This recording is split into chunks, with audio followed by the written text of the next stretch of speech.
Nature-based solutions can help us address climate change and biodiversity loss. We have made 3 short documentaries highlighting what dedicated groups of people across the UK are doing to harness the power of nature to help address these challenges.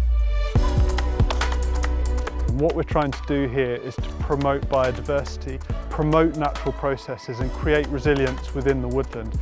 We want nature to drive that expansion and recovery.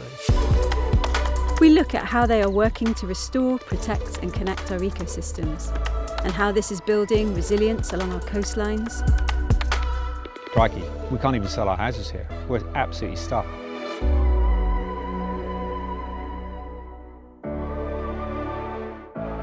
Protecting biodiversity and storing carbon across our highlands. There is change coming up. As a nation, Scotland or the UK recognises that we can't manage our land the way we've done it for the last few hundred years. By increasing biodiversity, it goes hand in hand with carbon sequestration. And reducing climate change impacts and supporting human health in our cities.